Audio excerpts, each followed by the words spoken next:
Hello students.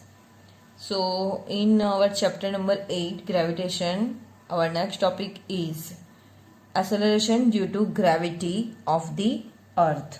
तो acceleration due to gravity of the earth उसके बारे में हम so our next topic is acceleration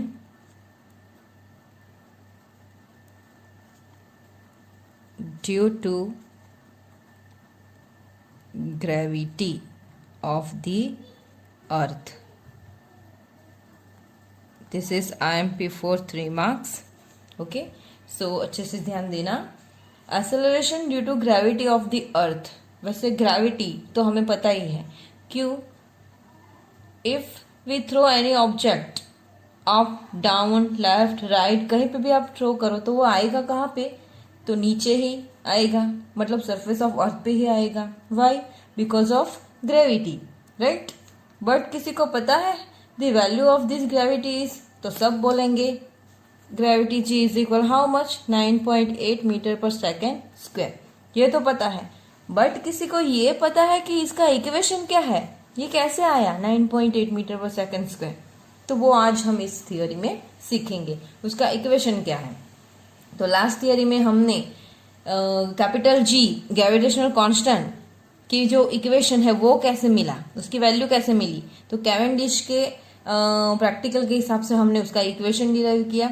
अब ये जो हमारी नेक्स्ट थियरी है इसमें हम स्मॉल जी की वैल्यू 9.8 मीटर पर सेकेंड स्क्वायर ये कैसे मिलती है उसका इक्वेशन हम डिराइव करेंगे. क्लियर? तो हम अभी डिटेल में जा रहे हैं, तो अच्छे से यहाँ पे ध्यान देना. ओके, तो इसके लिए हम पहले फिगर बना लेते हैं. Acceleration due to gravity of the earth. Clear? तो इसकी फिगर कुछ है, तो क्या है? अर्थ. तो अर्थ हम बना लेते हैं यहाँ पे लाइक, चलो ये आपकी अर्थ हो गई राउंड शेप में. Clear?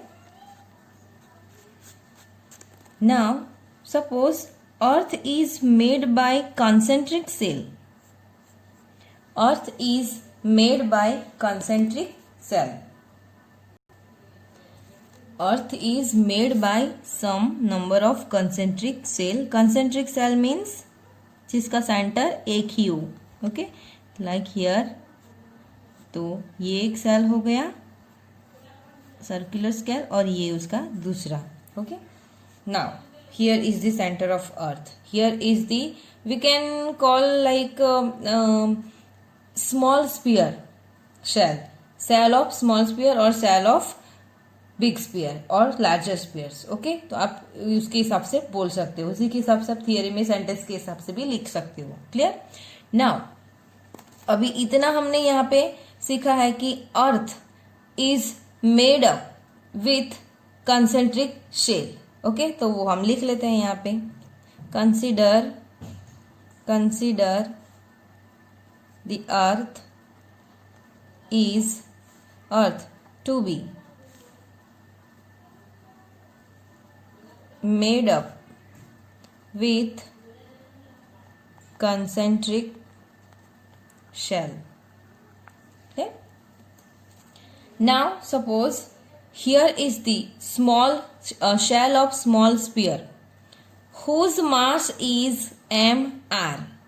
Whose the mass mr is the mass of small sphere shell, and the shell of larger sphere is the capital me. Clear?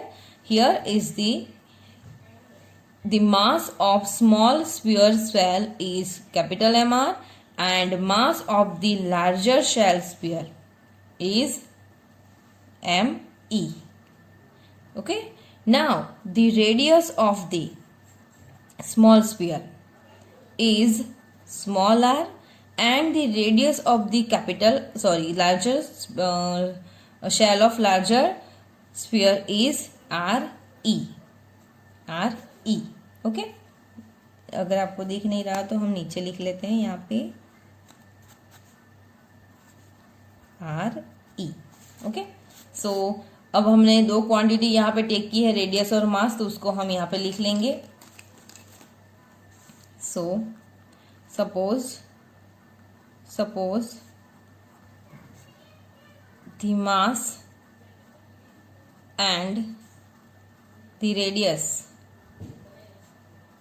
of the small and smaller and larger sphere are smaller and larger sphere first mass is capital MR and ME and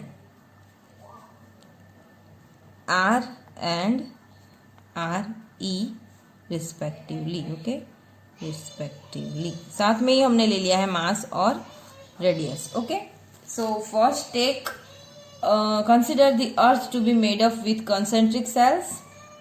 In this figure, suppose the mass of the smaller sphere is mr and mass of the larger sphere is capital Me, and the radius of the smaller sphere is small r and larger sphere is capital RE. Clear? Now what? Suppose इसमें हमें find करना है gravity of the earth, acceleration due to gravity. Acceleration due to gravity यानी small g, ये हमें find करना है. तो वो कैसे मिलेगा वो हम देखते हैं यहाँ पे. तो उसके लिए हमें ये फिगर पहले समझनी है.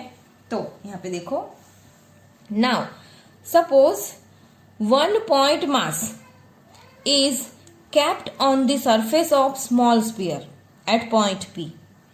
Here is the, for example, here is the point P. Here is the point P. Point P is the surface on the small sphere and the small m, the mass of the point, any object, मान लो, okay, point mass of any object is kept on it, like on point P. Okay, so suppose a point mass m is kept on the surface of small sphere at point P. Then what happen? वो हम देखते हैं, लिख लेते हैं हम यहाँ पे. Suppose a point mass m is kept on a surface, on the surface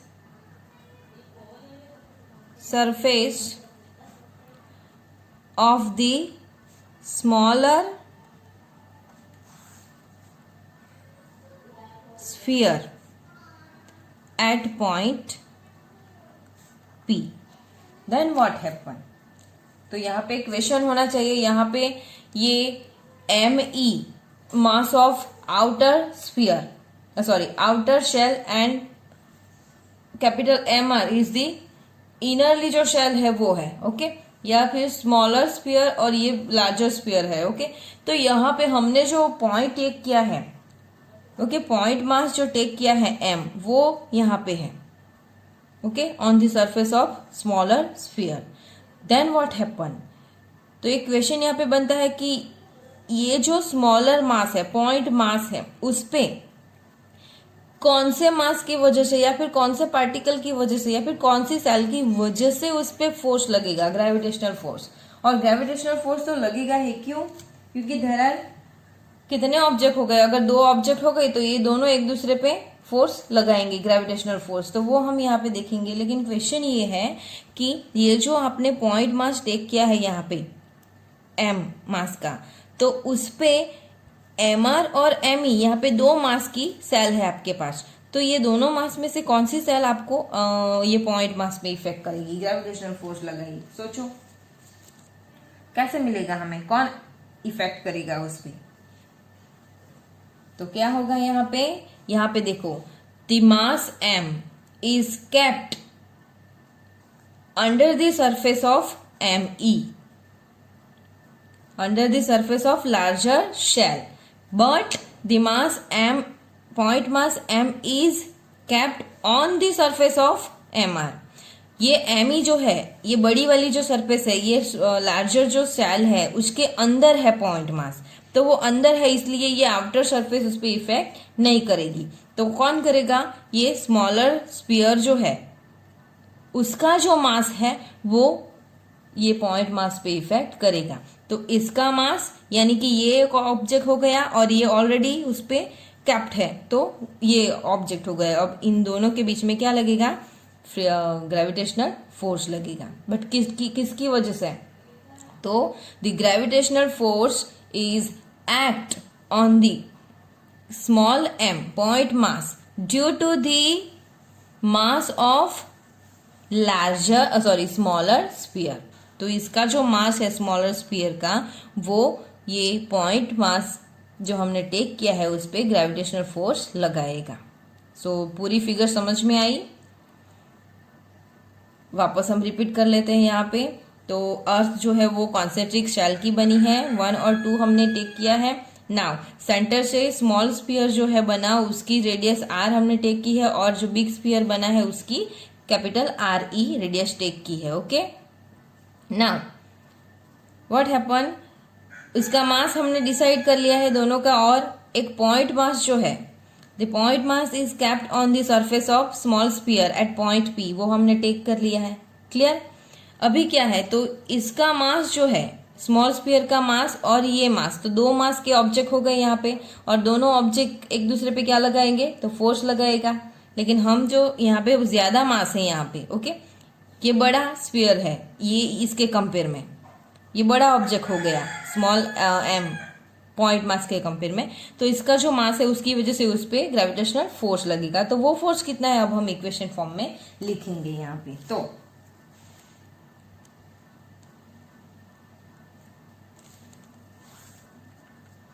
now the gravitational force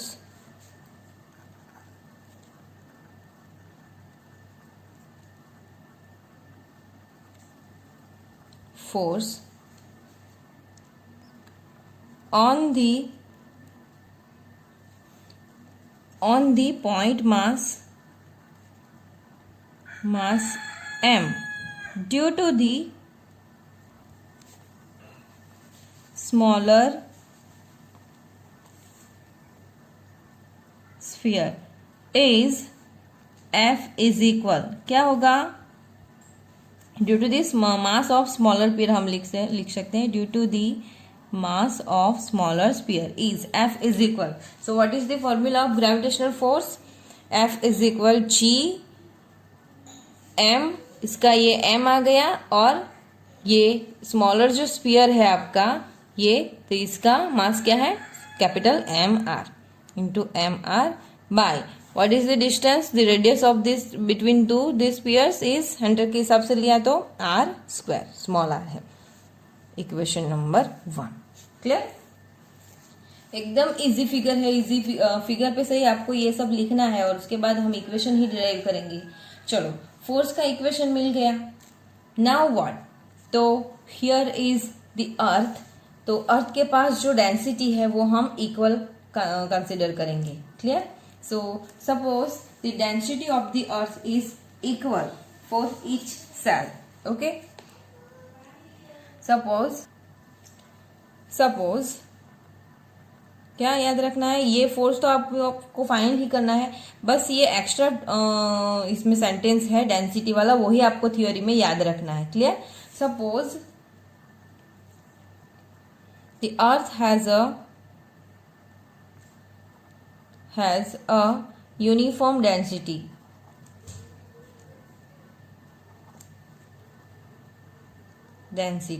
so what is the formula of density, so density rho is equal mass by volume, पर किसके लिए, तो earth के लिए है। सो अर्थ का मास है हमने ME लिया है। क्लियर। अर्थ का मास ME डिवाइड बाय वॉल्यूम, तो वॉल्यूम कैसे मिलेगा, the shape of the earth is round. Clear, circle है, तो सर्कल के लिए वॉल्यूम का इक्वेशन आपको क्या मिलेगा, तो mass divide by volume, volume का इक्वेशन आपको क्या मिलेगा 4/3 पाई, और अर्थ की ही आपको, अर्थ की मीन्स आपको ये बड़ी शेल के हिसाब से, क्योंकि ये टोटल अर्थ के हिसाब से आ गई है, तो बड़ी शेल के हिसाब से आप चलोगे यहाँ पे ओके, तो उसकी रेडियस क्या है आपकी आर ई। क्लियर, तो यहाँ पे लिखो 4/3 पाई आर ई क्यूब। चलो, तो ये डेंसिटी का इक्वेशन हो गया। Take equation number 2। Clear, now what, now make subject M E mass of earth. M E is equal क्या मिलेगा आपको, तो 4/3 pi R E cube into rho. Equation number 3। Clear, equation number 3 आपको मिल गया। चलो, अब इक्वेशन नंबर 3 जो है उसमें से एक टर्म जो आती है उसके लिए हम इक्वेशन नंबर 4 यहाँ पे करके रखते हैं, लेकिन वो क्यों लेना है वो हम देखते हैं यहाँ पे। तो 4/3 पाई इंटू रो को हम सब्जेक्ट बनाएंगे यहाँ पे। 4/3 पाई इंटू रो क्यों, तो वो हम आगे के इक्वेशन के हिसाब से देखेंगे। ओके, तो अभी यहाँ पे देख लो 4/3 पाई इंटू रो, तो आपको इक्वेशन क्या मिलेगा यहाँ पे, 4/3 पाई इंटू रो कर लोगे तो एम ई बाई क्या मिलेगा, R E cube. Okay, M E by R E cube आपको इक्वेशन मिलेगा यहाँ पे, उसको हम दे दिया है इक्वेशन नंबर 4। क्लियर, चलो, first we derive the gravitational force between two objects M and MR. M and MR means M is the point mass whose mass is M and MR is the mass of the smaller spheres. Okay, so between these two particles there are gravitational force is G into MR divided by R square. Now take density of the earth is uniformly, then equation derive करो उसका, और उस पे से हम ये equation derive कर रहे हैं। Clear? Now what? From the equation number 3, here is the mass of earth, that means ME is the mass of big sphere. Okay, big मतलब larger spheres. Then what is the mass of smaller sphere? Then MR. तो एक larger का मिल गया तो smaller इसी के हिसाब से हम लिखेंगे। So we can write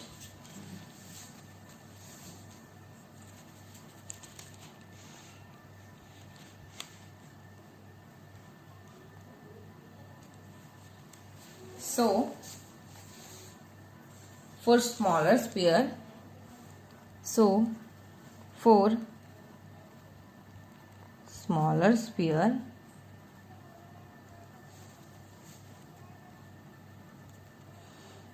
M R is equal, क्या आपको इक्वेशन मिला है एम ई का, एम ई का इक्वेशन देखो तो 4/3 pi R E cube into रो।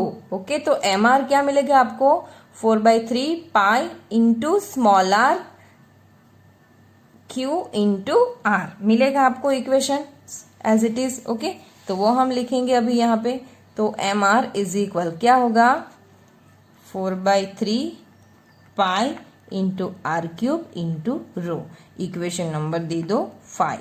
क्लियर, ये आपका इक्वेशन नंबर 5 आ गया। नाउ व्हाट, अब हम क्या करेंगे, तो एम ई और एम आर का दोनों इक्वेशन हमने फाइंड कर लिया है। क्लियर, अब ये एम आर आपको मिल गया है, M R is equal 4/3 pi into R E cube into rho. तो अभी अब आप इक्वेशन नंबर फर्स्ट देखो, equation number first F is equal G M into M R by R square. तो अभी हमने क्या फाइंड किया, इक्वेशन नंबर 5, तो एम आर की वैल्यू फाइंड की, तो एम आर की वैल्यू हम किस में रख सकते हैं, तो इक्वेशन नंबर 1 में रख सकते हैं जिसमें एम आर आपको दिया गया है। तो उसकी एम आर की वैल्यू हम रखते हैं इसमें। So we can write here, so now put the value of equation number 5, equation number 5 in equation number 1.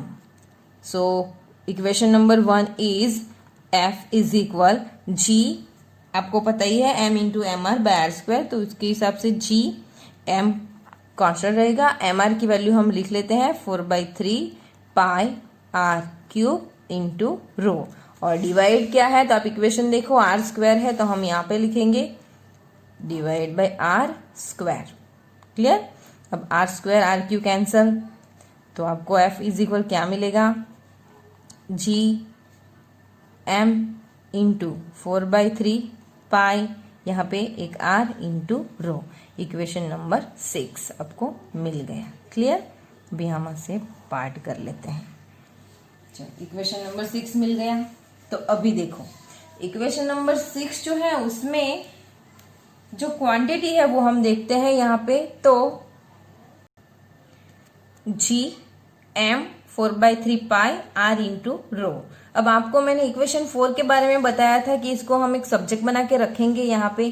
तो 4/3 pi rho is equal M E by R E cube. तो यहाँ पे हमारा अभी जो अगला इक्वेशन आया है इक्वेशन नंबर 6, तो उसमें देखो 4/3 pi into rho.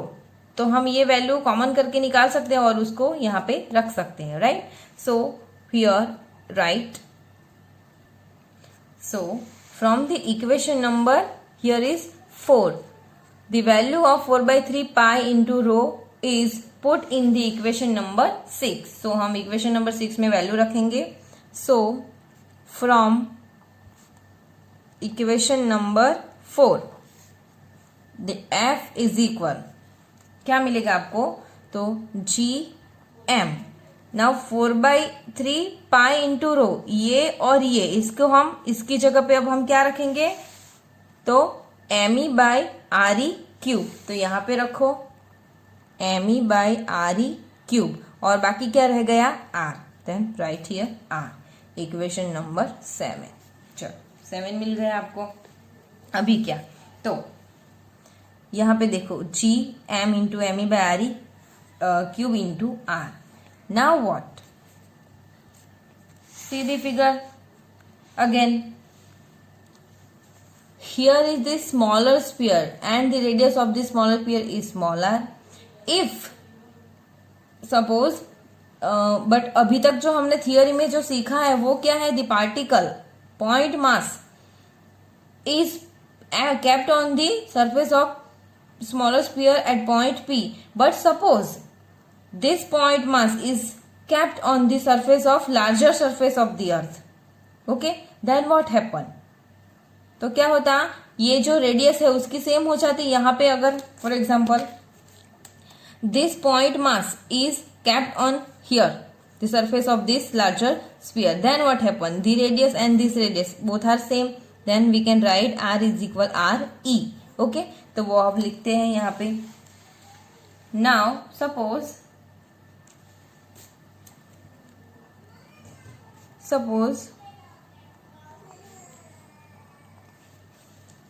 r is equal R E, ये टेक कर लेते हैं हम डायरेक्टली। क्यों?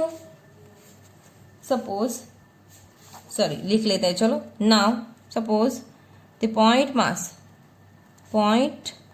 मास kept on the larger surface of larger sphere, then r is equal r e। तो एक कंडीशन मिल जाती है हमें ये वहां पे। ठीक है, क्लियर? तो ये जो वैल्यू है हम यहाँ पे रखेंगे इक्वेशन नंबर 7 में। Then what happen? What will be get? f is equal क्या मिलेगा? G M into M E by R E cube into R E. Clear? So here is r e cancelled, then we get is equal g m into m e by r e square. Equation number 8. चलो ये f का equation आपको मिल गया। Now see this equation. This is the gravitational force between two objects m1 and m2. ये हमने chapter 8 की शुरुआत में कैपलर्स लॉ के बाद जो थियरी आती है उसमें हमने डिराइव कर दिया था। Okay, this is the gravitational force between two object like m1 and m2 which is f is equal G m into M E by R E square. तो वो हम यहाँ पे ये फिगर पे से डिराइव कर रहे हैं। क्लियर? ये m1 ये m2 था हमारा। ओके, लेकिन कंडीशन ये रहेगी हमारी कि if the particle m point mass is kept on the out of surface the m ई, तो उसके हिसाब से हमें इक्वेशन मिला है। Now see here what happen. अब हम क्या कर सकते हैं? तो हमें तो डिराइव करना है क्या? Small g, because our title is acceleration due to gravity of the earth. तो कैसे करेंगे हम? तो F की वैल्यू, फोर्स आपको मिल गया है, अब फोर्स मिल गया है और हमें G फाइंड करना है, ये G, तो उसका कोई इक्वेशन, फोर्स के रिलेटेड G का कोई इक्वेशन है? G is the acceleration due to gravity. तो कौन सा लॉ यूज करना पड़ेगा हमें? इक्वेशन यूनिट नंबर 5 में हम सीख चुके हैं, कौन सा law? Second law of motion, F is equal ma। Okay, चलो तो हम यहां पे लिखते हैं, now from the second law of motion F is equal ma। Second law of motion F is equal ma, where a is equal take g, because हम gravity के हिसाब से ले रहे हैं, a is equal take g, right? So F is equal, so we can write here, so F is equal mg, equation number, चलो equation बाद में देते हैं हम। तो यहाँ पे हमें जो फाइंड करना है G, उसको हम सब्जेक्ट बना लेते हैं G, क्योंकि एक्सेलरेशन ड्यू टू ग्रेविटी वही होगा हमारा, G इज इक्वल क्या होगा? F by m। अब इसको सब्जेक्ट इक्वेशन बना लो 9। ओके, तो अभी हम क्या करेंगे, तो हमारे पास हमने फोर्स फाइंड कर लिया है, राइट? तो फोर्स की वैल्यू हम, यानी कि इक्वेशन नंबर 8 की जो वैल्यू है वो हम किस में रखेंगे? 9 में रखेंगे। Okay, so now put equation number 8 in 9, equation number 8 in 9, so we can get G is equal, तो F की वैल्यू जो है वो capital G small m into capital M E by R E square into, अब ये divide by m है तो हम यहाँ पे मल्टीप्लाई कर ही लेते हैं m, clear? So here is m और m cancel and we get final equation is G is equal capital G me divided by re square. Okay, this is the equation of acceleration due to gravity. This is the equation of acceleration due to gravity of the earth, which is G is equal capital G me by re square, where the all quantities are G, acceleration due to gravity, capital G, gravitational constant, me, mass of earth, re, radius of earth।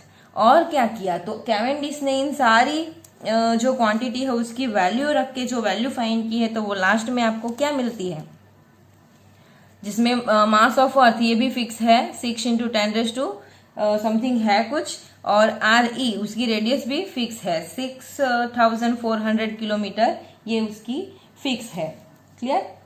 और जी का, तो जी जो constant है उसकी value तो आपको पता ही है 6.67 into 10 to minus 11 newton into metre square kg square, clear?